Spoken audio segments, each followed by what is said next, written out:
के सामने में कोई पर्दा नहीं, सभी चीजों को देखता है। सज्जनों, जहां तक के पदार्थ को देखता है, जहां तक इनकी सूक्ष्म दृष्टि जाती है, वहां तक मन जाता है, वहां तक मन जाता है। जहां तक मन गया वहां तक माया है। परमात्मा श्री राम कहते हैं, गो गोचर जहां लगी मन जाए, सो सब माया जानो, सब माया है। सज्जनों, हम लोगों के सदगुरु महाराज जी ने कहनी कृपा की है, मन कहाँ तक जाता है। ध्यान से सुनिएगा आप लोग, सत्संग योग के चौथे भाग को पढ़िएगा या मोक्ष दर्शन को पढ़िएगा, जो गुरु महाराज की निजी पुस्तक है, अनुभव ज्ञान, उनको पढ़िएगा, आपको पता चलेगा। गुरु महाराज जी ने कहा, मन का बनना कारण मंडल से हुआ है, और जिसका बनना जहाँ से होता है, जब तक वो वहाँ नहीं जाएगा तब तक उसका लय नहीं होगा, उसका अंत नहीं होगा।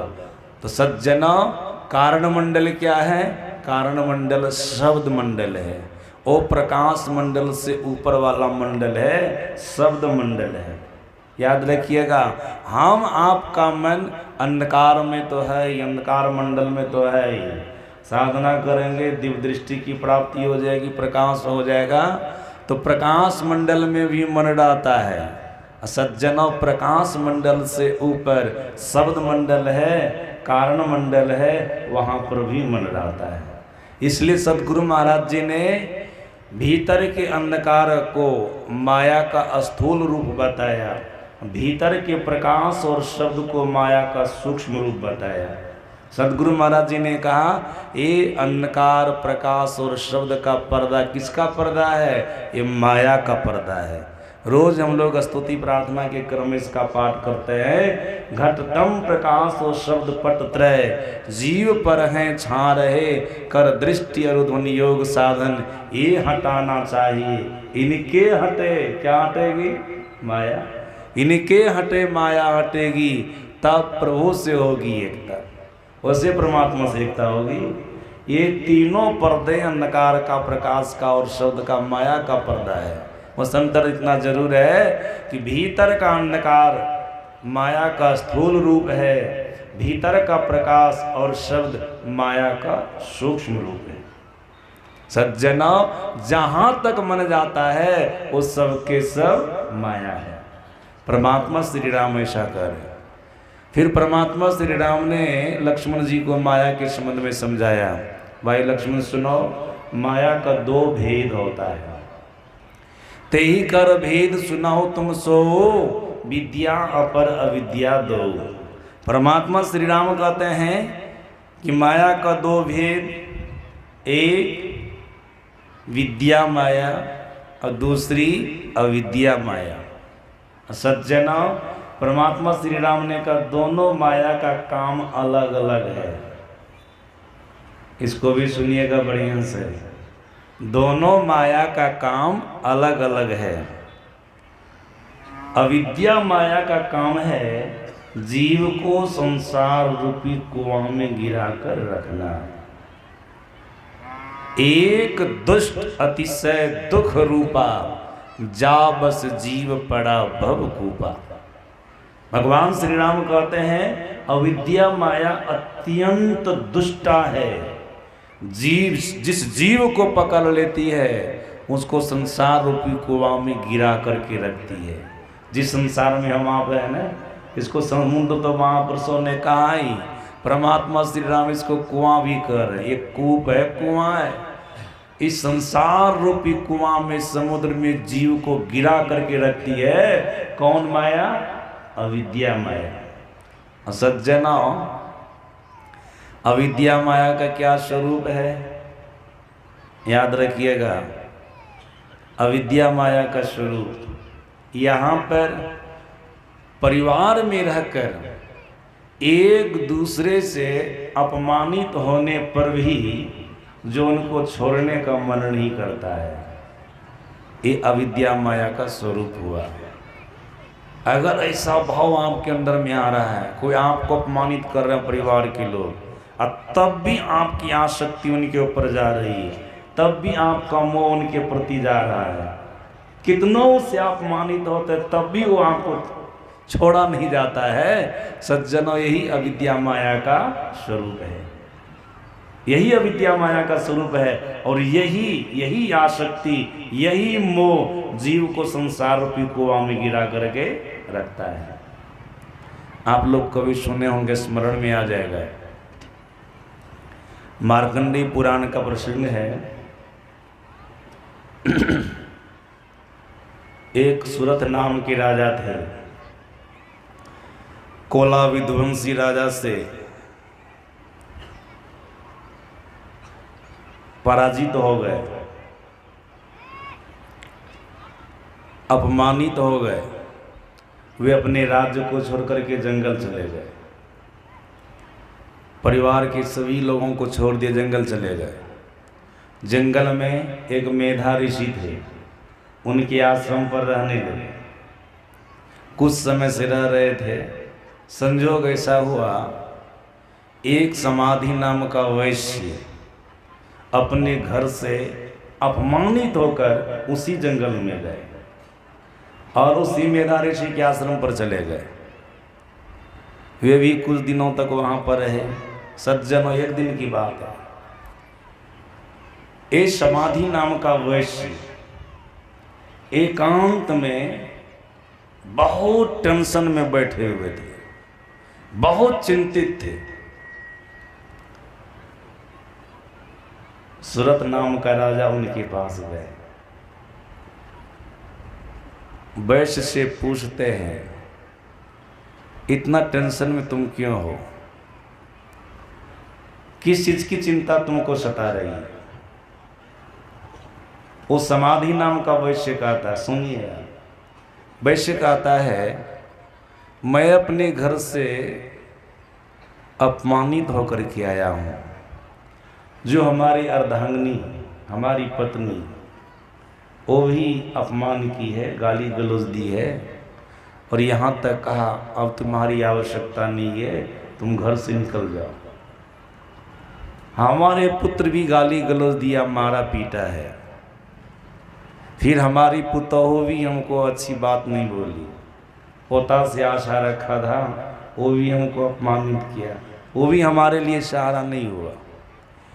पूरे परिवार से तिरस्कृत होकर के मैं जंगल में आया हूँ।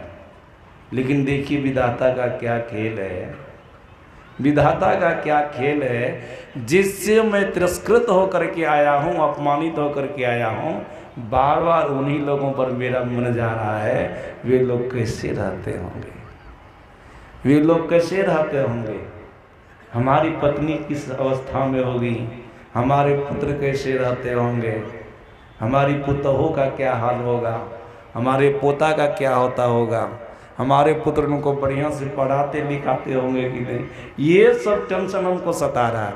आश्चर्य लग रहा है, ऐसा क्यों हो रहा है, जिससे मैं तिरस्कृत होकर के आया हूँ, अपमानित होकर के आया हूँ, फिर उसी के लिए मन इतना क्यों सोच रहा है।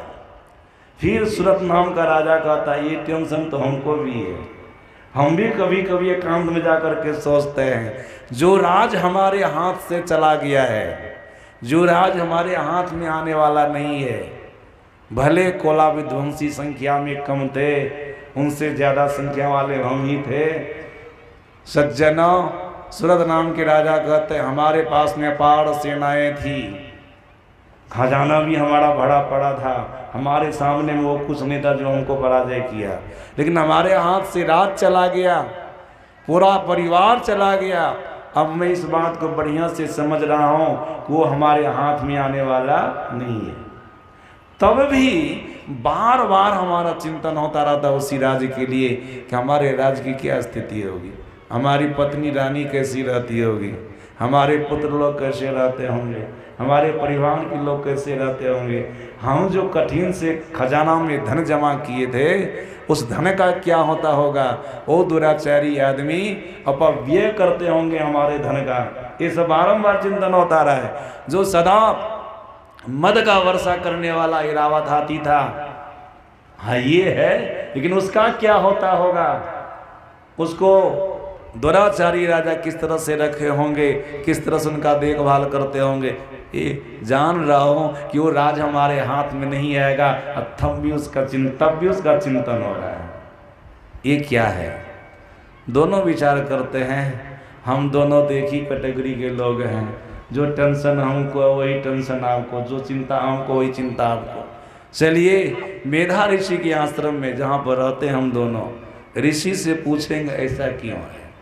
सज्जनों ऋषि के पास गए, ऋषि से पूछे तो ऋषि ने कहा ये प्रभु की अविद्या माया का प्रभाव है।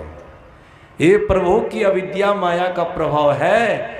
जिस जीव को ये व्याप्ति है उनको संसार रूपी कुआं में गिरा करके रखती है। प्रयास करने पर भी जीव जल्दी संसार से निकल नहीं पाता है। सज्जना, आप कहेंगे अविद्या माया के प्रभाव से हम संसार रूपी कुआं में गिरे रह गए, संसार रूपी समुद्र में रह गए तो क्या होगा, हानि क्या होगी? याद रखिएगा, हम लोगों के सदगुरु महाराज जी ने इस भवकूप के लिए, संसार रूपी समुद्र के लिए ऐसा भी कहा है कि ये जीवात्मा के लिए एक परदेश है।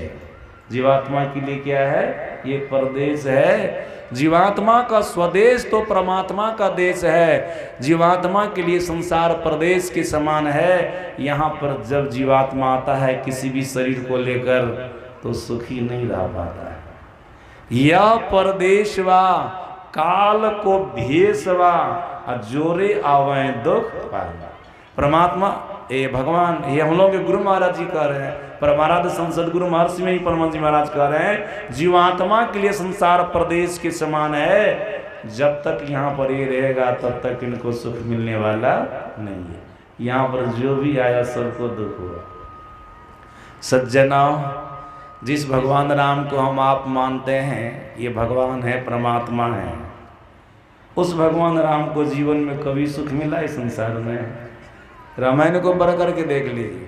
लोग तो कभी कभी हम लोगों के पास अपना दुख सुनाने लगते हैं ना, तो हम उनको कहते हैं भगवान राम से भी ज़्यादा दुख आपको हुआ है। जिस भगवान को हम परमात्मा मानते हैं, पूजा करते कि दुख से छूट जाएंगे, अरे उनके जीवन चरित्र को पढ़ करके रामायण में देखिए, उनको कभी सुख नहीं मिला इस संसार में, कभी नहीं सुख मिला। भगवान है, वे आ गए ना संसार में तो उनको दुख हुआ। भागवत महापुराण को पढ़ करके देखिए, जिस भगवान कृष्ण को हम आप मानते भगवान है, परमात्मा है, उनको संसार में कभी सुख मिला? देख लीजिए, बच्चे से कितना आफत उनके ऊपर आया है। कंस कैसे कैसे राक्षस को भेजे उनको मारने के लिए, जान रहे ना आप लोग? कितना कष्ट हुआ, कितना उनको दुख हुआ। ये तो भगवान ने थे सामर्थ्यवान थे कि सब राक्षस को मार दे, लेकिन कष्ट तो आया, विपत्ति तो आई, कष्ट आया, विपत्ति आई। सज्जना, जिस वंश को भगवान श्री कृष्ण ने संवारा, हर तरह से पालन पोषण किया, उसी वंश का उजाड़ उनके सामने में हो गया। सज्जना, 56 कोटि यदुवंशियों का नाश उनके सामने हो गया। जिसको पाला पोसा संवारा रक्षा किया, अंतिम में अपनी आंखों से मरते हुए श्रृंगार होते हुए उनको देखा, ये कृष्ण देखा उनके जीवन में। देखिए, अंततो गत्वा, व्याधा के बाण लगने से भगवान कृष्ण का प्राणांत होता है। जान रहे हैं आप लोग? भगवान आए उनको कष्ट। सज्जना, ये तो राम और कृष्ण की बात रही, भगवान शंकर भी इस संसार में बहुत कष्ट पाए, बहुत कष्ट पाए। सज्जना, जब दक्ष प्रजापति का प्रसंग पढ़ेंगे तो वहाँ पर आपको मिलेगा कितना कष्ट हुआ। जब सती अपने शरीर को हवन कुंड में जला दी, यदि क्या क्या वहाँ पर बवाल हुआ है। भागवत महापुराण को पढ़ के देखिएगा, शिव पुराण को पढ़ करके देखिएगा, पता चलेगा। सज्जना, भगवान शंकर एक बार भस्मासुर के चक्कर में फंस गए, वृखासुर के चक्कर में फंस गए। ये वृखासुर उनसे वरदान प्राप्त किया, उनकी तपस्या करके, जिनके माथे पर मैं हाथ रखूंगा वो जल करके भस्म हो जाए। नारद जिनको भटका दिए, तो वरदान प्राप्त किया, तो वरदान की परीक्षा लिया, कैसे लेंगे? का भगवान शंकर के माथे पर हाथ रख करके देखो जलते हैं कि नहीं। ऐसा कहने का कारण था कि ऐसा वरदान प्राप्त किया है ना, संपूर्ण संसार को एक चौपट कर देगा, इसलिए मुनि के पास में भेजता हूँ, बोले इसी का नाश हो जाए। वहाँ जाएगा तो कोई ना कोई उपाय हो जाए, कोई ना कोई नाश हो जाएगा, तो संसार को नाश कर देगा। ये सज्जनों, भस्मासुर गया पुनः भगवान शंकर के पास। का क्यों लौट करके आया? का वरदान की परीक्षा लेने आया हूँ। का कैसे लोगे? मैं आपके माथे पर हाथ रख करके देखता हूँ आप जलते हैं कि नहीं। भगवान शंकर ने कहा, अरे हम ही से शक्ति प्राप्त किया और हम ही को जलाना चाह रहा है। सज्जनों, आसुरी प्रकृति के जो लोग होते हैं ना, दुष्ट प्रकृति के जो लोग होते हैं ना, जिससे शक्ति पाता है, जिससे सामर्थ्य पाता है, उसी को नष्ट करना चाहता है। ये तो संसार की लीला है। जो आपसे सबल हो जाएगा, आप ही से जो मजबूत होगा, आप ही से जो बल प्राप्त करके, शक्ति प्राप्त करके, वैभव ऐश्वर्य प्राप्त करके संसार में बल वाला, शक्ति वाला, ऐश्वर्यवान कहलाएगा, वही व्यक्ति एक दिन आपको नष्ट भी करना चाहेगा। यही तो संसार का स्वरूप है, यही तो संसार का स्वरूप है। देख लीजिए, गुरु महाराज जी अपने प्रवचन में प्रसंग बोले हैं ना, तो बोलते बोलते हंसने लग गए। देखिए, भगवान शंकर को भी जलने का डर है। सज्जना, अगर भगवान विष्णु पार्वती का रूप बना करके भस्मासुर को नहीं रोकते तो उनको जलाइए देते। भागते जा रहे थे, भागते जा रहे थे। सज्जना, भगवान शंकर भी संसार में दुख से नहीं बच पाए। कोई अवतारी आए तो असुर से युद्ध किए, सबको कष्ट हुआ है। सज्जना, एक से एक संत संसार में आए, संत भी दुख से बच पाए हैं? संत भी दुख से नहीं बच पाए। 10 गुरु के जीवन चरित्र को पढ़िए, आपको पता चलेगा मुगलों ने किस तरह से उनको कष्ट पहुंचाया है। उनके जीवन चरित्र को देखिए। तेग बहादुर की गर्दन काट ली गई, आप लोग जान रहे हैं।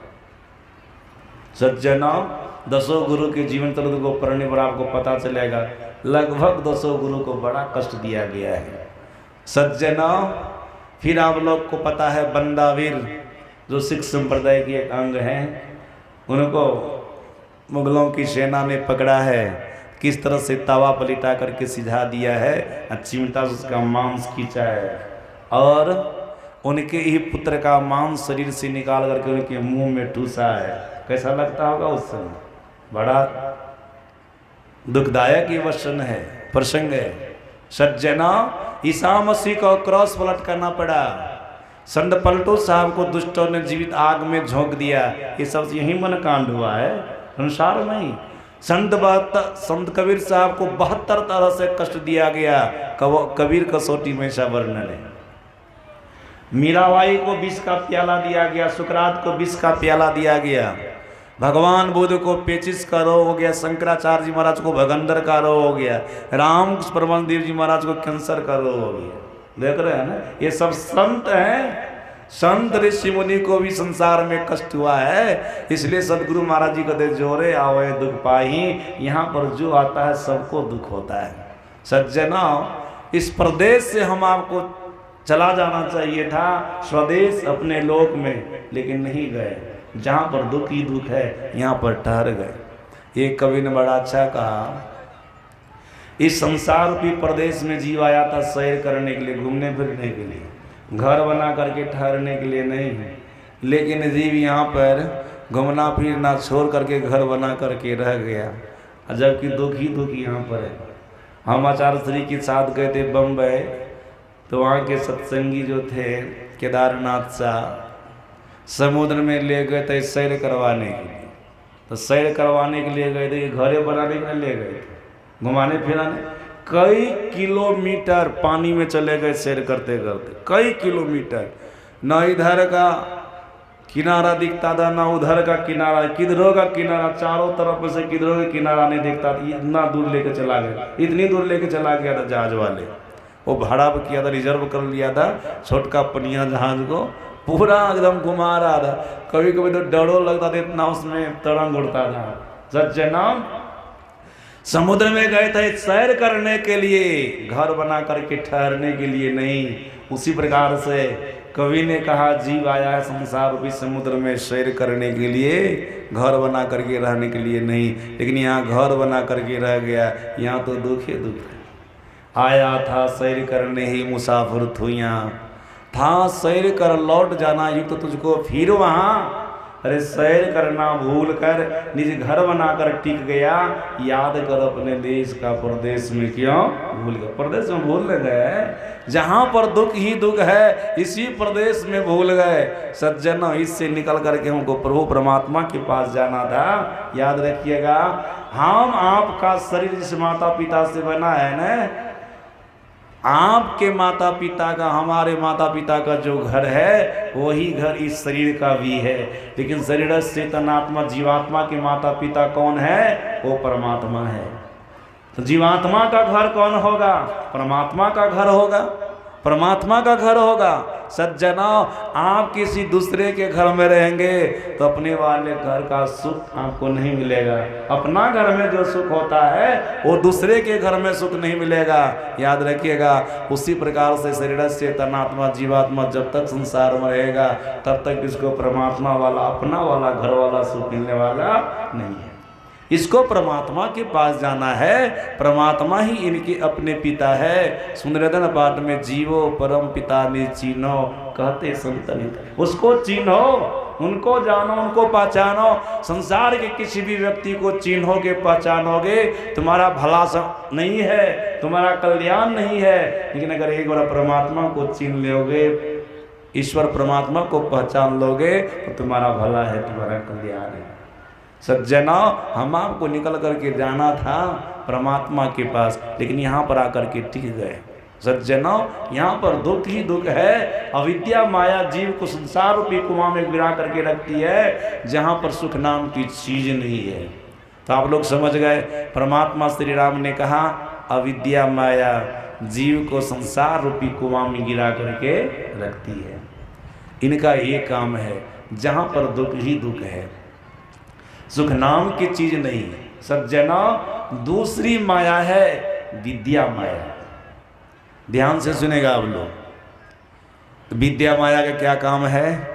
एक रचई गुण बस जाके, प्रभु प्रेरित नहीं निजवल ताके।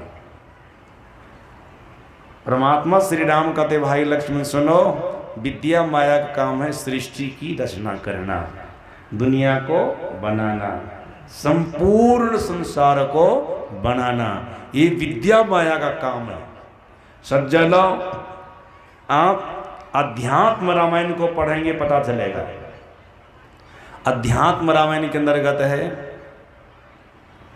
जब लंकापति रावण विजय प्राप्त करके परमात्मा श्री राम आ गए अयोध्या, उनका राज्याभिषेक हो गया। एक बार भगवान श्री राम और माता सीता दोनों सिंहासन में बैठे हुए थे। उसी समय हनुमान जी उनके सामने में आ गया, दोनों हाथ जोड़ करके खड़े हैं। भगवान श्री राम ने माता सीता को कहा, देवी हनुमान जी हमारी तुम्हारी सेवा में बड़ा तत्पर रहता है। इनके मनोभाव को जान करके मैं बता रहा हूँ, ये हमारे वास्तविक स्वरूप को जानना चाहता है। हमारा असली स्वरूप क्या है ये जानना चाहता है, तुम इसको बता दो, हमारा असली स्वरूप क्या है। सज्जना, माता सीता हनुमान जी को बताना ना प्रारंभ करती है। माता सीता कहती हनुमान सुनो, राम के जन्म से लेकर अभी तक तुमको जो भी कुछ देखने में आया है उसमें से राम ने कुछ भी नहीं किया है, सब मैं की हूँ। सुनकर क्या से लगेगा ना, राम के जन्म से लेकर अभी तक जो भी कुछ कांड देखा है, राम का जन्म ना हुआ जो जो लीला किए हैं राम, उसमें से राम कुछ भी नहीं किया, हम किए, सब कुछ हमारा किया हुआ है। रावण का भी जो वध हुआ है ना, तो राम नहीं किए, हम ही किए। इसको सुनकर के लोग को आशा लगेगा कि नहीं, रावण को किसने मारा था? सीता ने मारा था कि राम ने मारा था? तुरंत लोग बोल देंगे सीता ने नहीं मारा था, राम ने मारा था। लेकिन याद रखिएगा, माता सीता करी राम ने नहीं मारा, मैंने मारा। कैसे मारा? याद रखिएगा, राम के अंदर में शक्ति थी। वो शक्ति कौन है? वही तो सीता है। दुर्गा सप्तशती को पढ़ करके देखिएगा ना, इनके लिए कहा गया है या देवी सर्वभूतेषु शक्ति रूपेण संस्थिता नमस्तस्यै नमस्तस्यै नमस्तस्यै नमो नमः। कवा देवी वह दुर्गा सज्जना संपूर्ण भूत प्राणी के अंदर शक्ति रूप से विराजमान है। कोई भी आज काम कर रहा है तो शक्ति के बदौलत कर रहा है, अपने बदौलत नहीं, शक्ति के बदौलत। सज्जनों, ब्रह्म के बदौलत भी कोई काम नहीं कर रहा है, शक्ति के बदौलत काम कर रहा है। शंकराचार्य जी महाराज जब वो शास्त्रार्थ करते थे तो समय शक्ति का खंडन करते थे, ब्रह्म का निरूपण करते थे। तो एक दिन शक्ति के मन में हुआ, जो आद्य शक्ति है उसके मन में हुआ शंकराचार्य की परीक्षा लेनी चाहिए। सज्जनों क्या किए, जंगल होकर के जा रहे थे कहीं शास्त्रार्थ करने के लिए शंकराचार्य जी महाराज। उसी जंगल में वो शक्ति एक लड़की के रूप में थी। शंकराचार्य जी महाराज के पेट में इतना दर्द हुआ, वो शौच करने के लिए बैठे। शौच करने के लिए जो बैठे ना, इनको अब उठने का मन ही नहीं कर रहा था। उनको होता था और सोच होगा और सोच होगा। देखते नहीं किसी किसी को पेचिस का रोग धरता है, पेट झड़ी धरता है, तो उनको होता हम बैठे रहे और सोच होगा और सोच, इंतजार करते रहते। इसका तो अनुभव लगभग सभी लोग किसी किसी को नहीं लगवा दे, सबको अनुभव होगा और सोच होगा और सोच होगा और सोच। इतना सोच हो गया कि वो शक्तिहीन होते जा रहे थे। सज्जना, वो लड़की जो कुछ दूर में थी ना, उसके हाथ में एक मटका था, छाछी था। छाछी समझ रहे ना, मिट्टी का जो पात्र होता है जिसमें दही वगैरह पोड़ते हैं चौरचन में, वो छाछी था। उसमें छाछ था, घोर था, दही का घोर था।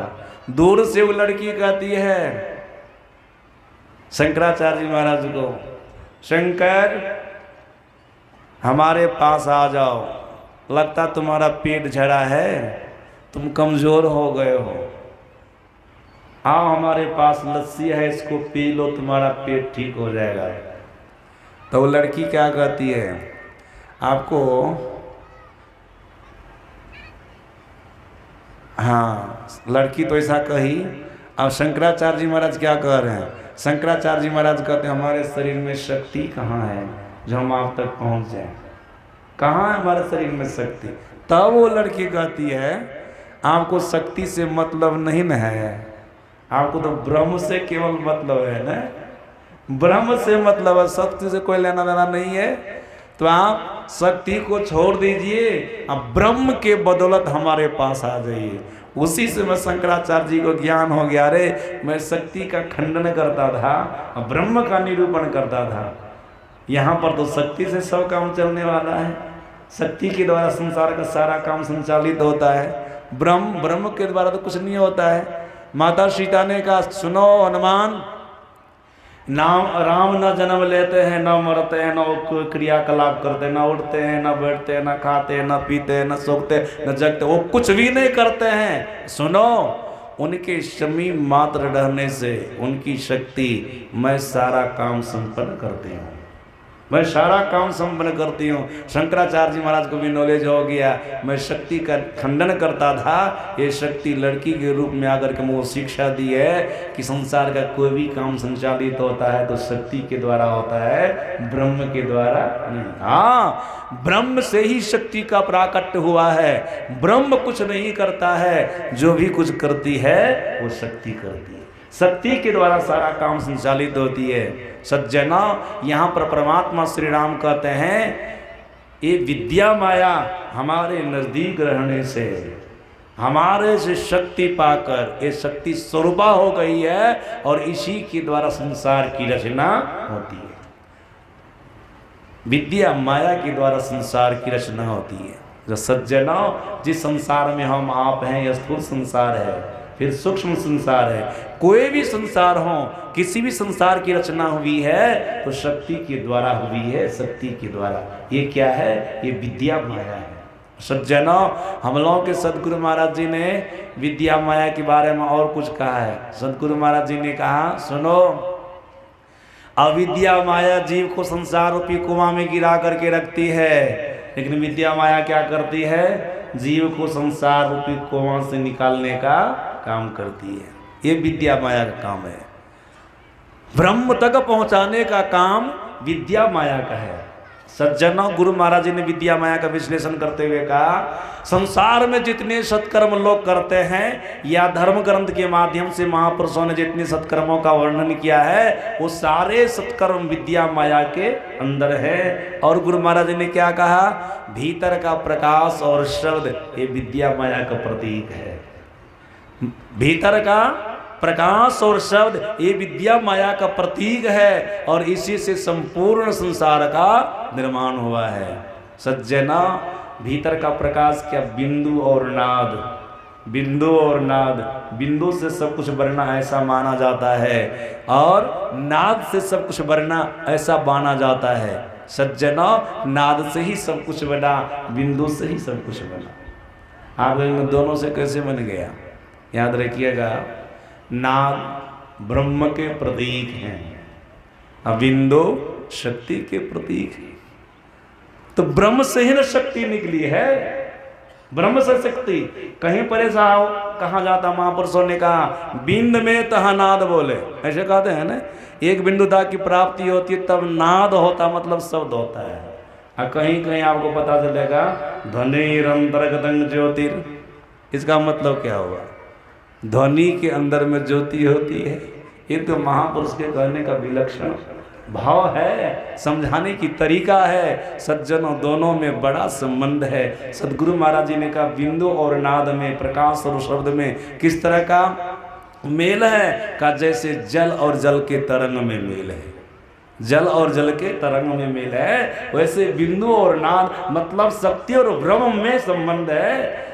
दोनों से आप कह सकते हैं, इन दोनों के द्वारा सृष्टि की रचना हुई है। सज्जना, जब इसी दोनों को हम आप पकड़ेंगे अपने भीतर में, बिंदु और नाद को, प्रकाश और शब्द को, तब हम आप परमात्मा के पास चले जाएंगे। सदगुरु महाराज जी ने कहने की कृपा की, विद्या माया जीव को ब्रह्म तक, परमात्मा तक पहुंचाने का काम करती है। जो विद्या माया सृष्टि की रचना करती है, सज्जनों, अविद्या माया जीव को संसार रूपी कुआं में गिरा करके रखती है, जहां पर की दुख ही दुख है।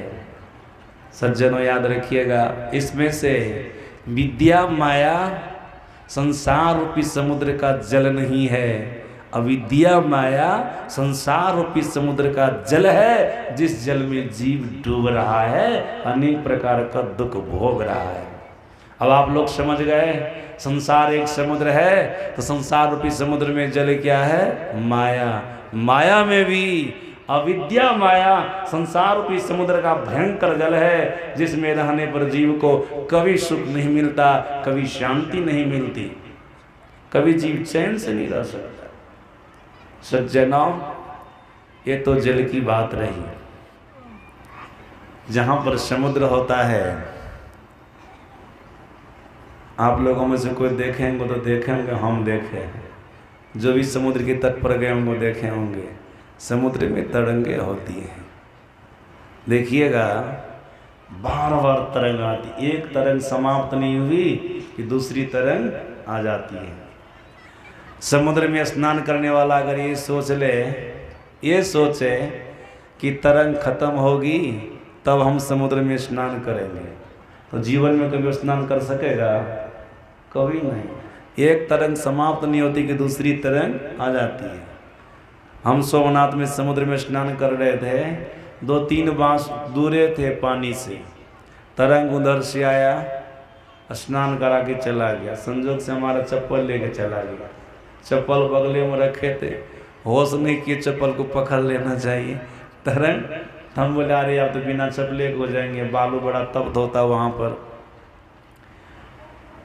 मन में हो रहा था, कोई बगल वाले बोले टेंशन मत लीजिए, चप्पल आपका आ जाएगा। कि कैसे आ जाएगा? कि तुरंत समुद्र का तरंग फिर आएगा, यहाँ पर बैठे रहिए। सज्जनों, वहाँ पर हम बैठे रहे, 1 मिनट नहीं हुआ, फिर दूसरी तरंग आई या चप्पल आ गया, चप्पल हम ले। कहने का अभिप्राय, तुरंत उसमें तरंग आता जाता रहता, तरंग आता जाता रहता, एक बार भी तरंग समाप्त नहीं होता। तो तरंग, यहाँ पर संसार रूपी समुद्र में माया जल है, तो तरंग क्या है? ऋषि कितना बढ़िया बोल रहे थे, हिंसा हिंसादि तरंग, हिंसा, यहाँ पर जो हिंसा होती है ना वही तरंग है। संसार रूपी समुद्र का ये तरंग है हिंसा। हिंसा सज्जनों, हिंसा कितने प्रकार की होती है आप लोगों को पता होगा, 3 प्रकार की। लोग मन से हिंसा करते हैं, वचन से हिंसा करते हैं और तन से हिंसा करते हैं। मन से, वचन से और तन से। कर्म से कहे तन से की बात हुई। सज्जना हिंसा, चाहे मन से हिंसा कीजिए, वचन से हिंसा कीजिए या तन से हिंसा कीजिए, कर्म से हिंसा कीजिए। सज्जना हिंसा, हिंसा का मतलब क्या? याद रखिएगा, हिंसा का एक मतलब वध होता करना। और किसी के दिल को दुखा दिए, किसी को कष्ट में पहुंचा दिए, वो भी हिंसा की गिनती में है। आप मन से किसी के लिए गलत सोच रहे हैं, महापुरुषों ने कहा ये हिंसा की गिनती में। सज्जनों, आप किसी को कटु वचन कह दिए, ये भी हिंसा की गिनती में।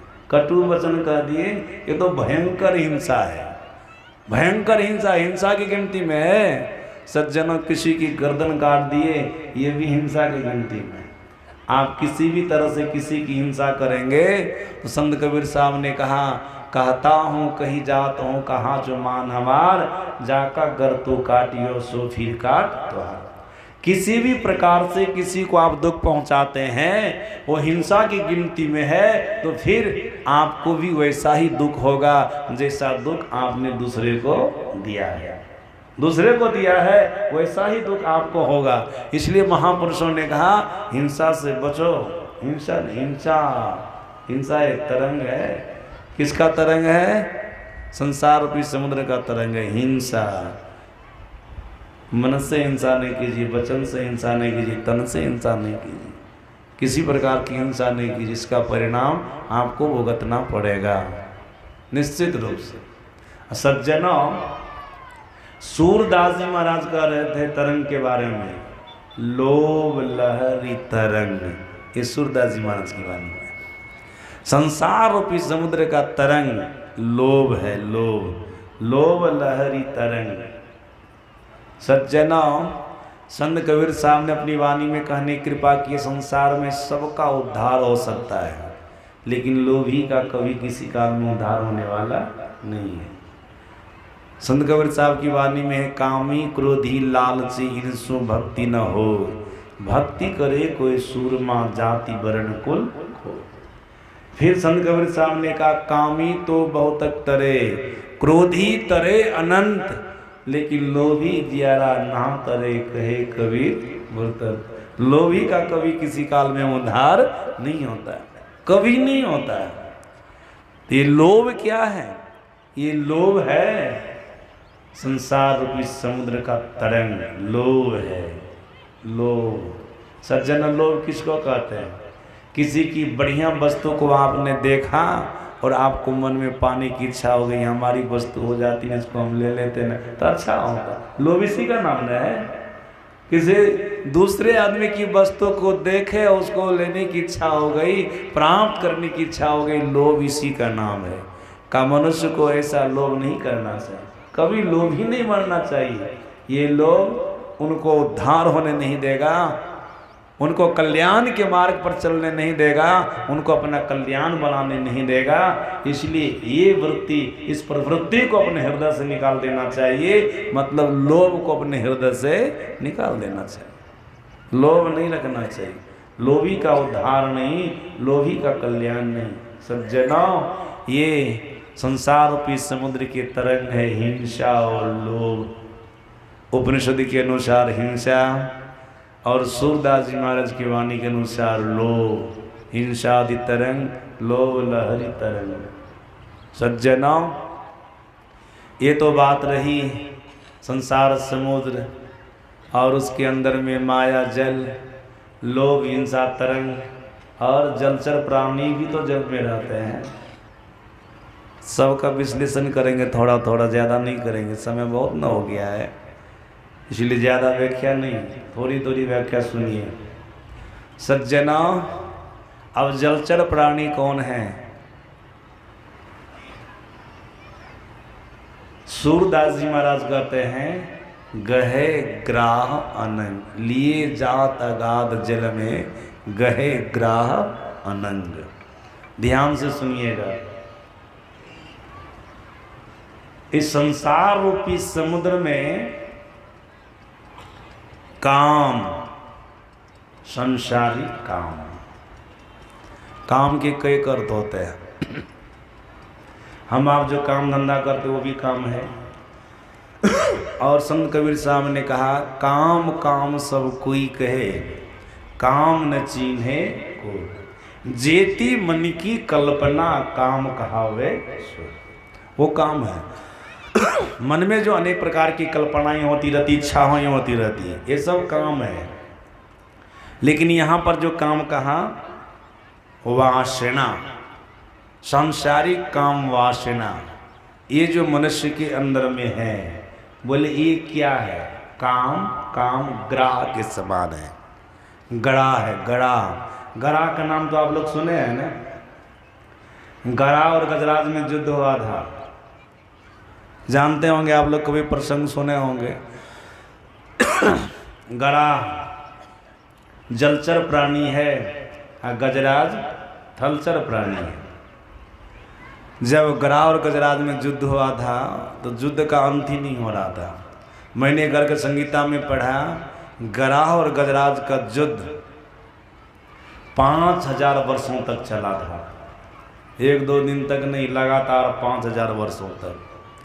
सज्जनों, गजराज के अंदर में 10,000 हाथी का बल था, और इससे ज़्यादा बल उनको होगा या बराबर में होगा गड़ा को, तब न पकड़ लिया था। तो गजराज का हालत खराब कर दिया। बराबर में होगा, उनके लिए नहीं कहा कि उसको इतना बल था। लेकिन गजराज के पैर को गड़ा ने पकड़ा था। आप क्यों पकड़ लिया था?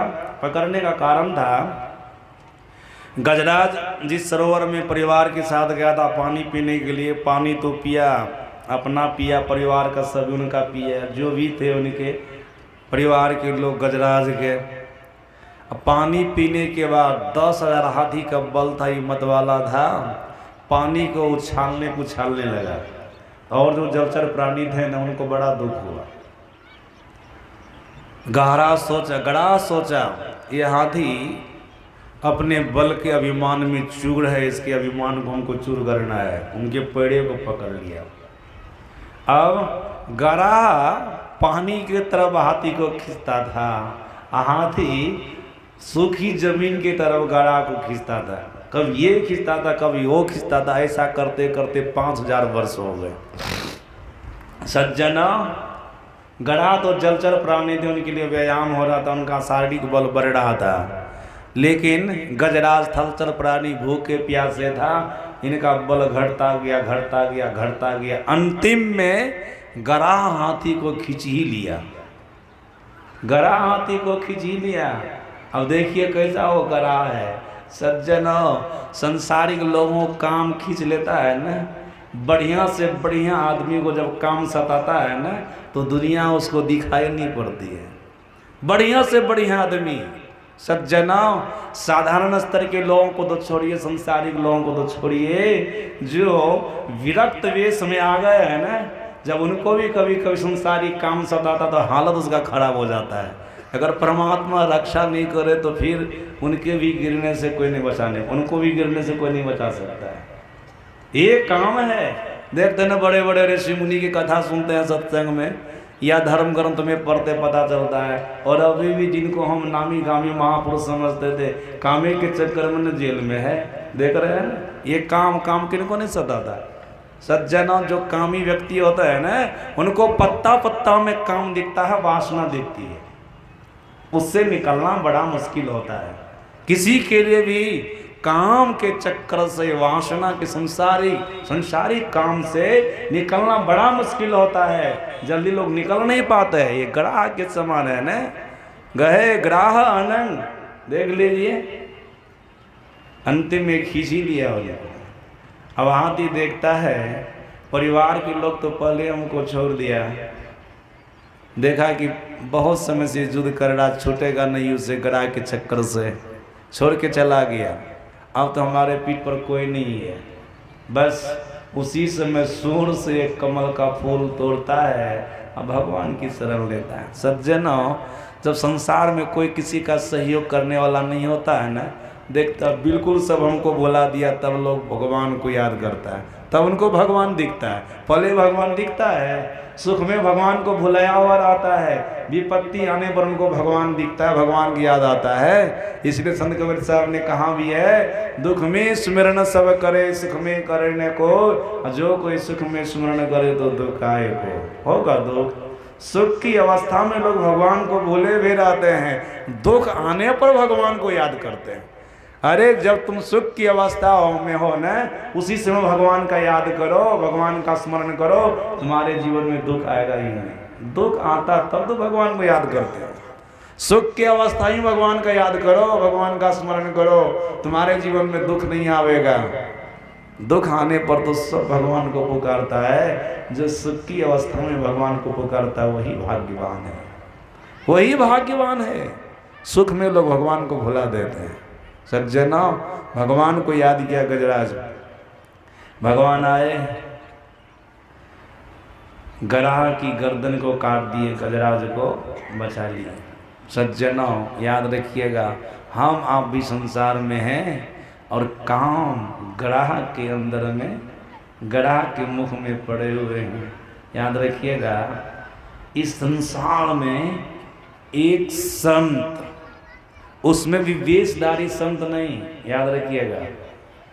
संत की परिभाषा जो हम लोग गुरु महाराज दी है ना, शांति स्थिरता व निश्चलता को कहते हैं। शांति को जो प्राप्त कर लेते हैं संत कहलाते हैं। शांति स्वरूप सर्वेश्वर जानो, शांति के रूप परमात्मा है। जो परमात्मा को प्राप्त किए हुए महापुरुष हैं वे संत हैं। ऐसे संत की बात मैं बता रहा हूँ, जो ऐसे संत हैं संसार में, समझ लीजिएगा वे ही संत गराह के मुंह से निकले हुए हैं, नहीं तो सब के सब लगभग गराह के मुंह में पड़े हुए हैं। काम किसके अंदर में नहीं है, काम किसके अंदर में नहीं है। कौन कहेगा हमारे अंदर में काम नहीं है। सज्जना, कोई काम को प्रकट कर देते हैं, कोई काम को छिपा करके रखते हैं। काम तो सबके अंदर में है, वासना तो सबके अंदर में है, सांसारिक वासना तो सबके अंदर में है। सज्जनों याद रखिएगा, एकमात्र संत है जो वासना पर विजय प्राप्त किए महापुरुष है, काम पर विजय प्राप्त किए महापुरुष है। नहीं तो सारी दुनिया के लोगों को एक काम नचा रहा है, काम के अंदर में सब पड़े हुए हैं। एक तो अनेक प्रकार की इच्छाएं काम हुए, अनेक प्रकार के संकल्प विकल्प है, काम वे हैं। फिर वासना में सब पड़े हुए हैं, संसारिक वासना में सब पड़े हुए हैं। उसके चक्कर से कोई नहीं निकल पाते हैं, निकलना भी बड़ा मुश्किल है। याद रखिएगा, गजराज के तरह जब तक भगवान की शरण में नहीं जाइएगा ना, तब तक गराह के मुंह से, अनंग के मुंह से, कामदेव के मुंह से निकलना बड़ा मुश्किल होगा, नहीं निकल सकते। आपको भी भगवान की शरण में जाना पड़ेगा। सज्जना, इस संसार रूपी समुद्र में पहला जलचर प्राणी, जल में रहने वाला प्राणी ग्राह है, अनंग है, अनंग है।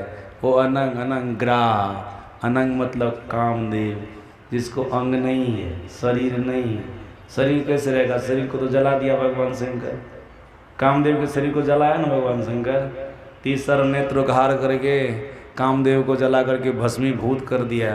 पहले तो अंग था, अंग सही था, वो बाद में अंग रहित हो गया, अनंग हो गया। वो सज्जन, हमको लगता है जब शरीर में होगा कामदेव तब लोगों को कितना सताता होगा, हालत खराब कर देता होगा सब। अभी बिना शरीर का है तब तो सबका हालत खराब कर रखा है। जब शरीर धर करके होगा तब कैसा हो, लोग किस तरह से सताता होगा, किस तरह से लोगों को परास्त करता होगा जीव को। बिना शरीर का है तब सबका हालत खराब करके रखा है, सबके मन को बिगाड़ करके रखा है। बोले काम काम ग्राह के समान है। सज्जनों, सब ग्राह के अंदर में हम आप पड़े हुए हैं। जब हम आप भी प्रभु की शरण में जाएंगे, परमात्मा की शरण में जाएंगे, तो ग्राह के मुंह से मुक्ति होगी, मतलब काम के मुंह से मुक्ति होगी, अनंग के मुंह से मुक्ति होगी। नहीं तो फिर जो कष्ट होना है संसार रूपी समुद्र में, जल में, माया में डुबा करके ग्राह खत्म कर देगा, ये कामदेव खत्म कर देगा। गए ग्राह अनंग। सज्जनों, ये जलचर प्राणी है। और सूरदास जी महाराज कहते हैं मीन इंद्रिय। मीन मतलब क्या होता है? मछली। सज्जन, हम आपकी जो 14 इंद्रियां हैं ना, ये मछली के समान है। ये भी जलचर प्राणी है ना, माया रूपी जल में रहने वाले प्राणी है, ये जलचर प्राणी है। मीन इंद्रिय, 14 इंद्रियां मछली के समान है, मछली के समान। ये जलचर प्राणी है। और आप लोग उपनिषद के पाठ में सुन रहे थे निद्रा भय सरीसृपं, सुन रहे थे ना? ये निद्रा भय क्या है? ये भी जलचर प्राणी ही है। निद्रा, सज्जनों याद रखिएगा, निद्रा कुंभकर्ण की पत्नी का नाम है। ये निद्रा कुंभकर्ण को कितने समय तक सुलाती थी? 6 महीने तक। 6 महीने सुला करके रखती थी, एक दिन जगाती थी निद्रा देवी। हम लोगों के सदगुरु महाराज जी ने कहा है, ध्यान से सुनिएगा, सदगुरु महाराज जी ने कहा ध्यान करने वाले व्यक्ति को नींद से बच करके रहना चाहिए। बच करके कितने लोग रह पाते होंगे? बहुत कम लोग, बिरले लोग। नहीं तो देखिएगा जो ध्यान करने वाला है ना, बैठेंगे ध्यान में और थोड़ी देर के बाद ऊँगना शुरू कर देंगे। ऐसा होता है ना, ऊँगने लग जाते हैं। वो निद्रा देवी की गोद में चले जाते हैं, घंटों बैठ जाते हैं और मूरी को सटा देते हैं धरती पर, खरा टाल ले रहे हैं बैठिए करके। किसी किसी का पेट बड़ा होता है ना, पेटे पर मुंह दे करके सो जाते हैं। और कितने तो साधना करने का ढोंग करता है, लकड़ी लेके करते हैं ना, तो लकड़िए पर मुड़का दे के सो जाते हैं, खरा टाल ले रहे हैं। नींद से बचना बड़ा मुश्किल है, ये जलचर प्राणी है। सज्जनों, जीव को खा रहा है जलचर प्राणी। ये निद्रा देवी किनको नहीं सुलाती है? सबको सुला करके रखती है। केवल कुंभकर्ण को नहीं, संपूर्ण संसार के प्राणी को सुलाने का काम करती है निद्रा देवी। सज्जनों, जो नींद के पेट में चला जाएगा, जिसको निद्रा देवी अपने पेट में ले लेगी, उसका भला कभी संभव है? वो तो सुतले रहेगा, 10-12 बजे तक रात में टीवी देखेगा और दिन में 10-11 बजे तक सोएगा। भगवान का भजन होगा उसे? कभी जीवन में कभी नहीं होगा। नींद से बच करके रहना चाहिए। ये भी एक जलचर प्राणी है। नींद कुंभकर्ण की पत्नी है। ध्यान करने वाले को सचेत रहना चाहिए, चेत करके भजन करना चाहिए। बिल्कुल ध्यान में बैठिए, जो मंत्र आपको गुरुदेव ने बताया उसको जपिए। जिस रूप का ध्यान करने के लिए कहा उस रूप का ध्यान कीजिए। दृष्टि योग का साधन कीजिए, नाद साधन कीजिए। जिस योग आप साधक हैं उस साधना में लौ लगा करके रखिए। देखिए आपको जल्दी नींद नहीं आएगी। आपके अंदर में लौ की कमी होती है, प्रेम की कमी होती है, इसलिए आपको नींद सताती है। आप उनकी उतनी आवश्यकता नहीं समझते हैं जितनी आवश्यकता की आप संसार के पदार्थों को समझते हैं। जिसके लिए आपको संसार के लिए प्रेम हो जाता नहीं, ये हमको चाहिए, सज्जना, उसके लिए भूख आपकी चली जाती है, नींद आपकी चली जाती है।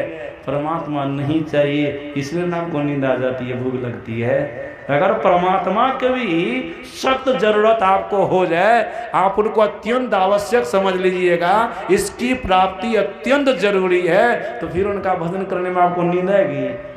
नहीं आएगी। उनको उतना हम जरूरतमंद नहीं समझ रहे हैं, उनको उतना हम आवश्यक नहीं समझ रहे हैं। यही कारण है उनका भजन करने में हमको नींद आ जाती है। आवश्यक समझिए, आवश्यक नहीं समझते इसलिए नींद आती है। ये नींद क्या है? ये जलचर प्राणी है। भय, डर भी है, डर भी जलचर प्राणी है। कोई आदमी भयभीत तो होगा तब ये भगवान का भजन कर सकेगा। डरा हुआ आदमी नहीं कर सकता है। सज्जनों, हम जब हरिद्वार में रहते थे, जंगल में कुटिया बना करके, तो प्रायः संध्या काल कुटिया से बाहर निकल कर गंगा के तट पर ध्यान करते थे। दिन में भी, धूप में भी करते थे। गंगा में स्नान कर लेते थे, मोटी वाली तौलिया उसको भिजा लेते थे, शरीर पर ले लेते थे, इतना पानी में बैठ जाते थे। पानी का भी फुहारा आता था, ऊपर से तौलिया भिजा हुआ है, बढ़िया से ध्यान में बैठ जाते थे। कई घंटे तक बैठे रहते थे। उस समय अभ्यास बढ़िया था। अभी भी देखें ना 7 बजे बैठे तो अभी तक बैठ ले ना, कुछ पैर में प्रॉब्लम हो गया इसलिए थोड़ा कभी कभी ऐसे ऐसे कर लेते थे, देखो नहीं तो पहले ऐसे ऐसे भी नहीं करते थे, बिल्कुल बैठे रहते थे। तो सज्जनों, एक बार संध्या काल में हम बैठे थे ध्यान करने के लिए, थे तो बढ़िया से ध्यान कर रहे थे, इधर उधर जल्दी मन नहीं भाग रहा था, लेकिन एकाएक गुरु महाराज आँख खोला दिए होंगे, एकाएक हम आँख खोलते हैं तो खोलते हैं तो देखते क्या है, पीछे से बस इतनी दूरी पर एक विषैला सर्प आ गया था।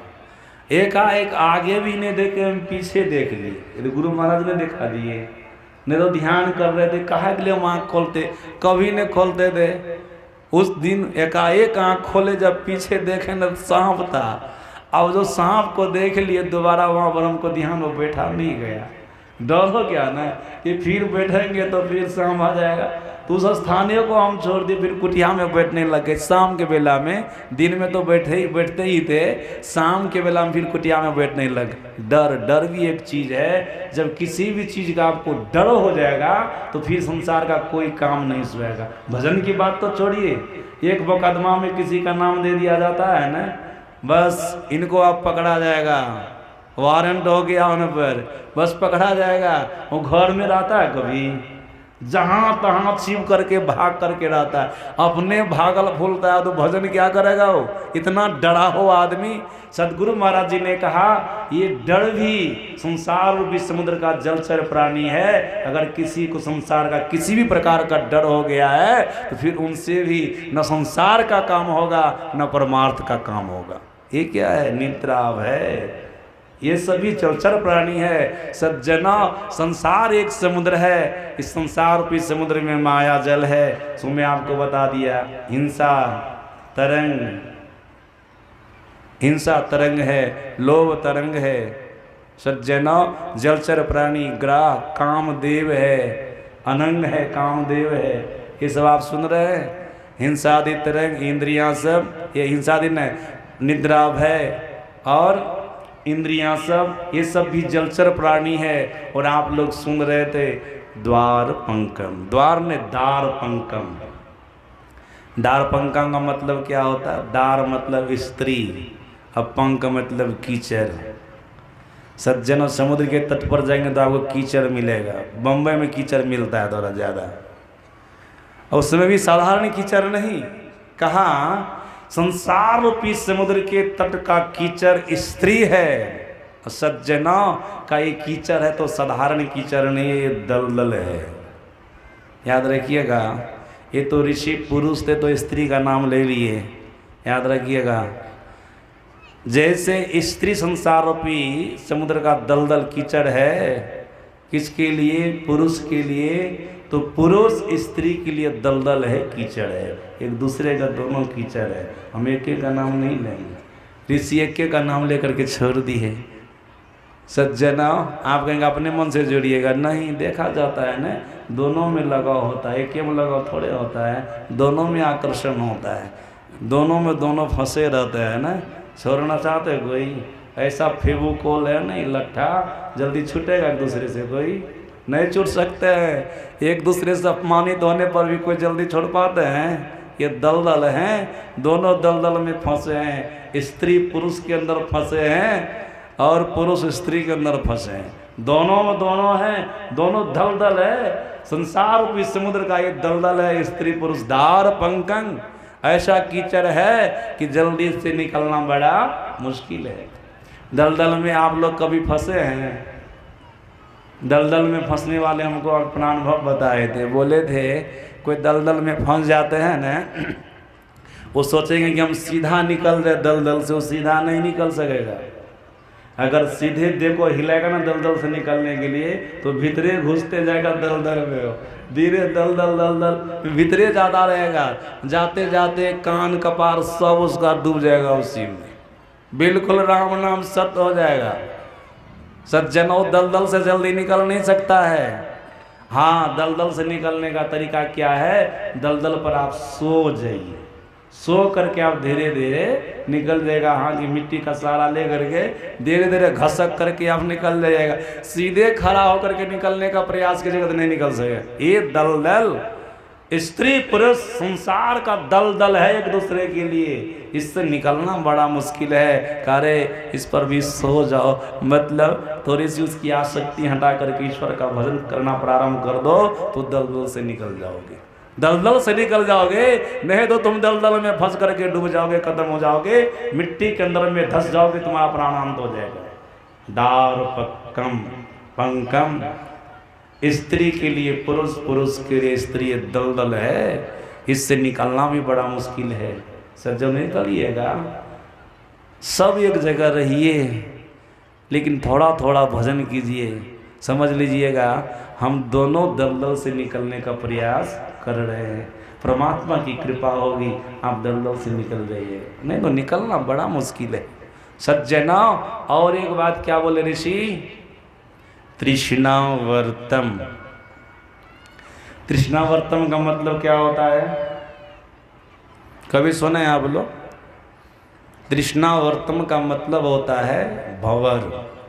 भंवर, भंवर पानी में भंवर होता है ना, पानी में भंवर होता है।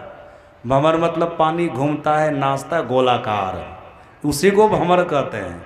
सज्जना, जो उस भंवर में फंस जाएगा वो आदमी जल्दी निकल पाता है? वो भंवर पहले फंसने वाले को ऊपर में पूरा घुमाता है, ऊपर में पूरा घुमाता है, फिर ऊपर में घुमाते घुमाते उसको भीतर लेके चला जाता है। भंवर का यही काम है। जब पानी में भंवर होता है जो गोलाकार घूमता है, जो उसमें फंसता है भंवर में, पहले खूब उसको उसमें चक्कर लगवाता है, उसे निकलने नहीं देता है, उसके बाद उनको फिर भीतर ले जाकर के प्राणांत कर देता है। सज्जना, संसार रूपी समुद्र में भंवर क्या है? तृष्णा। याद रखिएगा, अगर किसी के अंदर में तृष्णा होगी ना तो समझ लीजिएगा हम भंवर में फंसे हैं। इससे निकलना हमको बड़ा मुश्किल है, निकलना बड़ा मुश्किल है। भंवर है, भंवर है।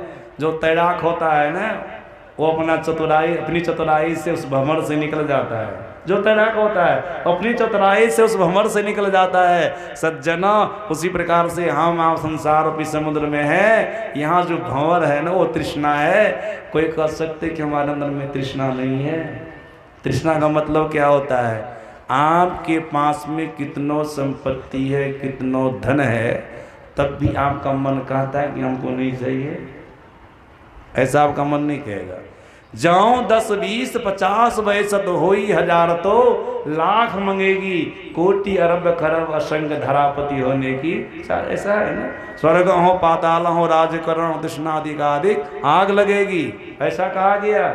सज्जनों, कितनों कुछ हो जाएगा ना तो आपके अंदर में तृष्णा बनी रहेगी, और चाहिए और चाहिए। याद रखिएगा, एक परमात्मा को प्राप्त कर लेने पर ही तृष्णा का अंत होता है। इधर संसार के किसी भी पदार्थ को प्राप्त कर लेंगे तो आपकी तृष्णा का नाश नहीं होगा, तृष्णा का नाश नहीं होगा। तृष्णा और जैसे प्रज्वलित अग्नि में आप घी की आहुति दे करके सोचेंगे अग्नि बुझ जाए, तो कभी बुझेगी?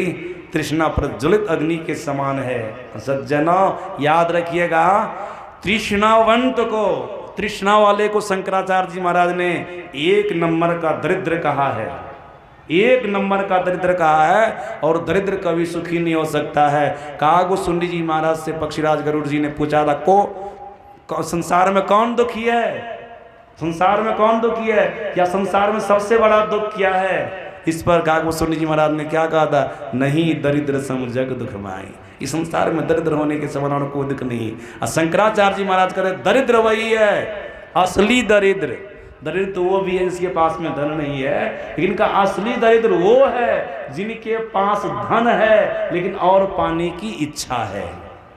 कोवा दरिद्रो श्लोक है, कोवा दरिद्रो, प्रश्न किया गया कोवा दरिद्रो। इस संसार में दरिद्र कौन है? शंकराचार्य जी महाराज ने कहा अति विशाल तृष्णा, जिनके पास में अत्यंत विशाल तृष्णा है, मानो वही 1 नंबर का दरिद्र है। और दरिद्र कभी सुखी हो सकता है?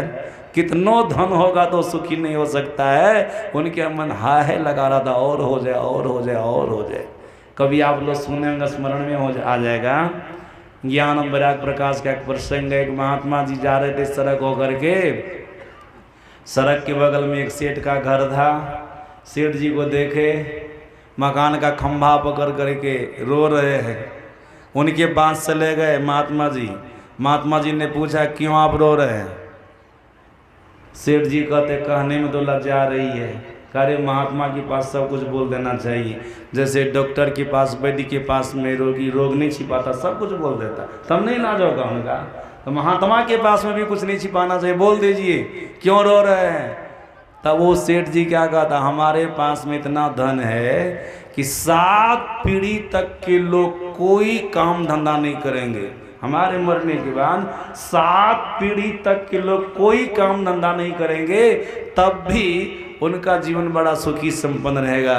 लेकिन हमको टेंशन इस बात का है कि 8वीं पीढ़ी के लोग क्या करेंगे, उनका जीवन कैसे चलेगा। 8वीं पीढ़ी के लोग को तो कुछ नहीं मिलेगा, वो तो सुख से नहीं रह सकते। तो 8वीं पीढ़ी का टेंशन यही लेकर के बैठा है, ये कभी सुखी हो सकता है?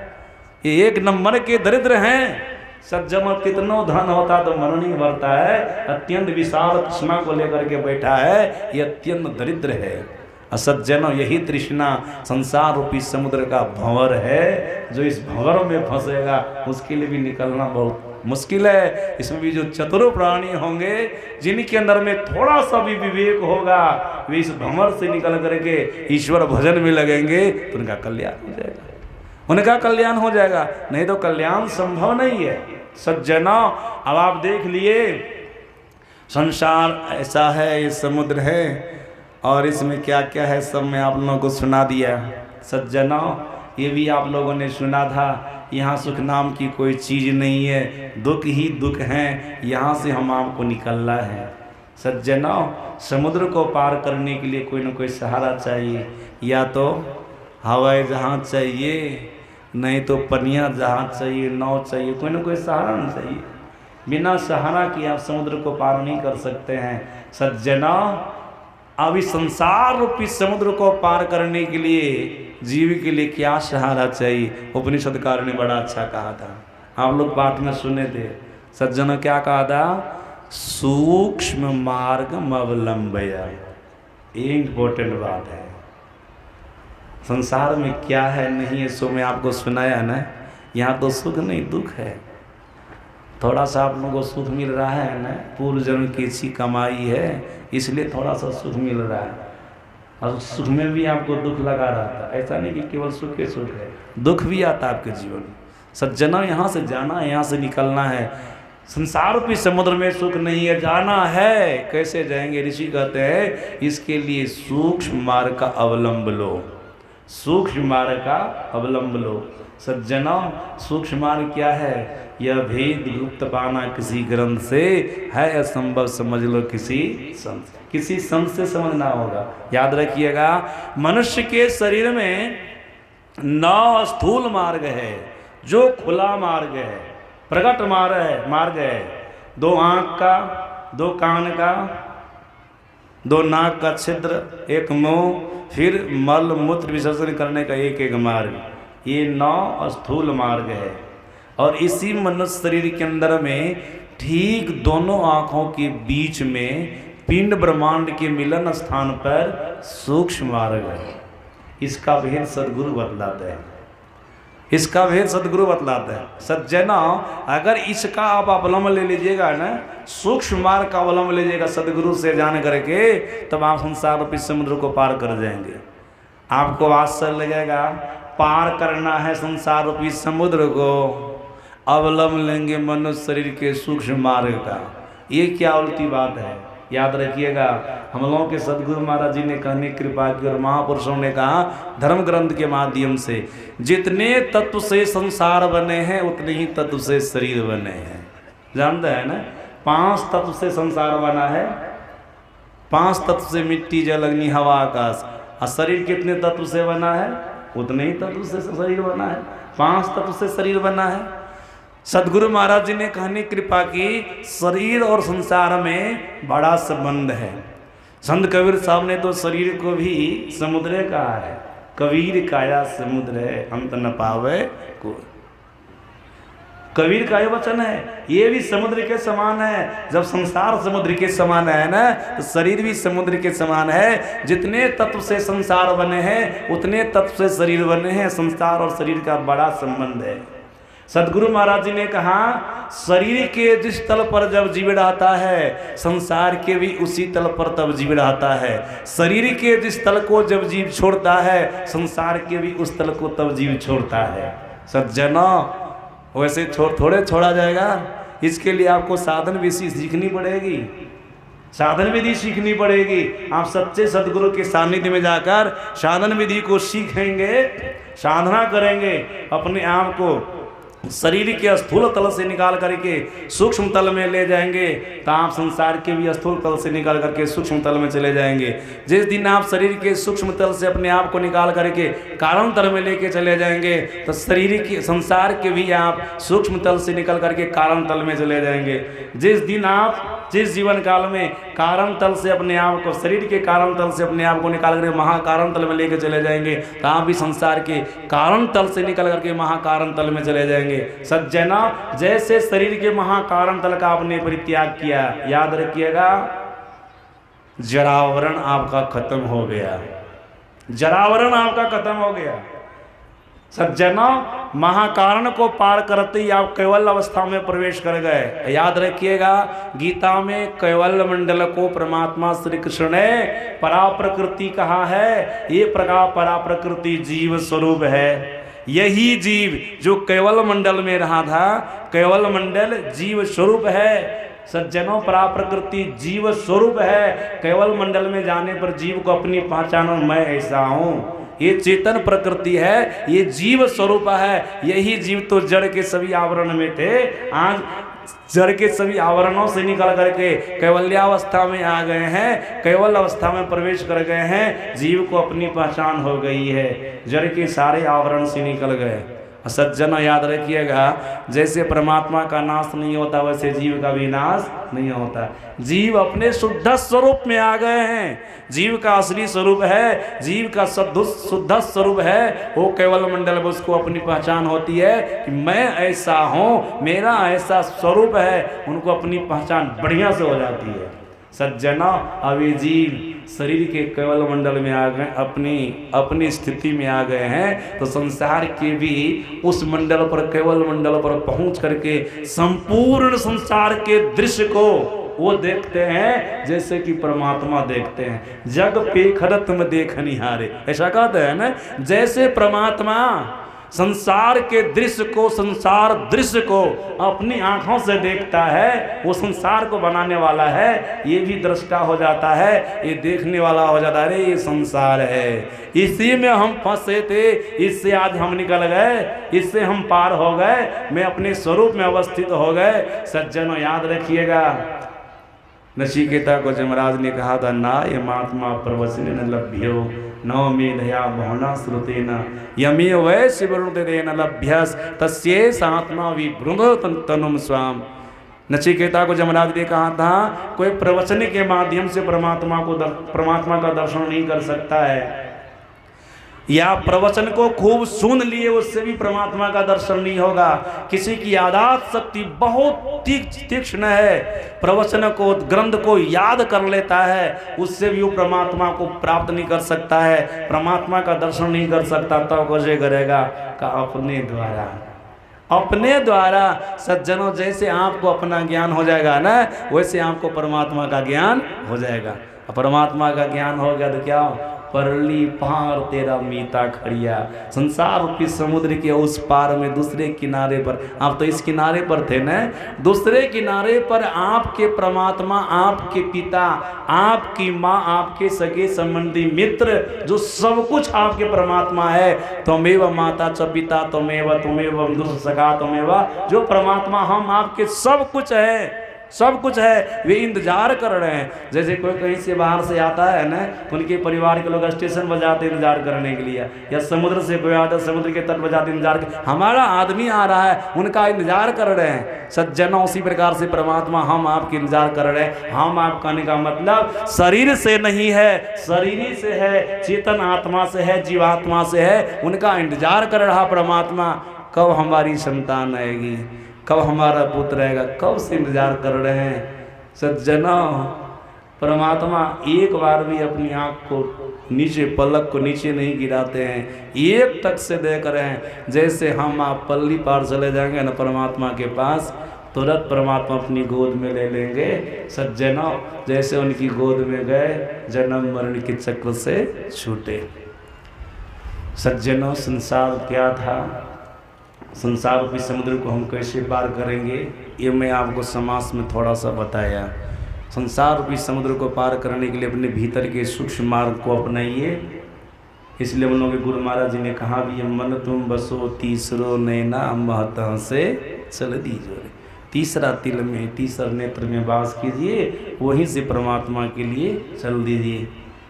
आप जैसे जैसे शरीर को पार करेंगे वैसे वैसे आपका संसार छूटता जाएगा।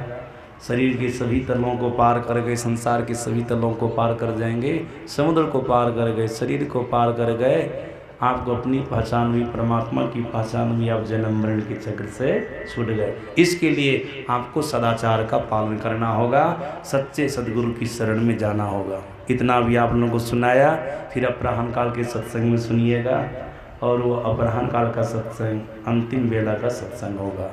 बोलिए प्रेम